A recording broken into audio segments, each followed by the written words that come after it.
If you want your pottery idea to come to life, try this one thing out. What is up, Shaping Nation? This is Nick Torres here. And on this episode of Shaping Your Pottery, I'm going to be talking about deconstructing your pottery. And for those that don't know me, it is my mission to help potters like yourself to discover their own unique voice and to create some amazing looking pottery. Have you ever had a moment where you're just maybe sitting still, just maybe watching TV, taking a shower, or maybe you're just lying in bed and suddenly you get an idea? You get an idea and you are so excited to try this idea out with your pottery, only to find that you don't know how to make this idea come to life. You don't know how to make this vision in your mind come to life. And then you eventually just kind of sit on it, and then it just kind of floats off into the distance because you never took action on it. You never knew what you could do to make it come to life. Well, I'm going to be telling you that the thing to make your ideas come to life, it is all about deconstructing your pottery, your idea, your pottery, everything. So I got this idea from my interview with John Hamilton. You can listen to this episode by going to shapingyourpottery.com/John Hamilton. But one of the things that stood out for me during this interview was how John deconstructs his pottery, and to how he deconstructs it to come up with new ideas to make his pottery look even better. And I think this is so crucial for everyone, not whether if you're a beginner or whether you are an advanced potter person. Deconstructing your pottery can be so crucial for you, especially if you have new ideas coming in. So here's an example of the steps that John would take to create one of his rocket ship pottery. So the first step that he would deconstruct is he would make a cylinder, and then he would add the wings to the rocket ship once the clay had settled a little bit and was in that little hard shape phase. The next thing that he would do was that he would slip cast all the small bolts and anything other small to give it that detail.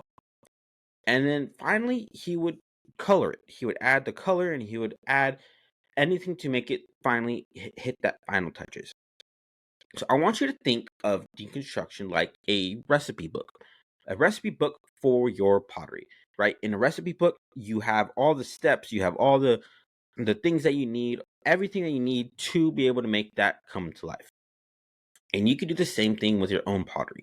If you have an idea, construct it. Make a recipe book out of what the things that you think you need to do in order to make that pottery vision come to life so that you can make it actually come to life. So let's say, for example, you have an idea to start adding some sculpture onto your mugs. Okay, what are the steps that you need to take? So first step that you should be taking is to, one, make the basic shape, the cylinder, whatever, make the basic shape however you want to do that. It could be either hand building, wheel throwing, whatever. The next thing that you should probably do is maybe trim it down to make it look all smooth. The third thing is start sculpting whatever you want to sculpt onto the mug, the vase, whatever you're making. And then finally, it's just about painting it. It's so important to deconstruct this because now you have a step-by-step thing that you know is going to guide your pottery to make your idea come to life. I'll give you another example. So this is pottery. This is for my own pottery, my characters that I make. So the first thing I do with my characters is I always start with the torso. I always start with the torso because now I can work outward and see what type of pose I would like to make.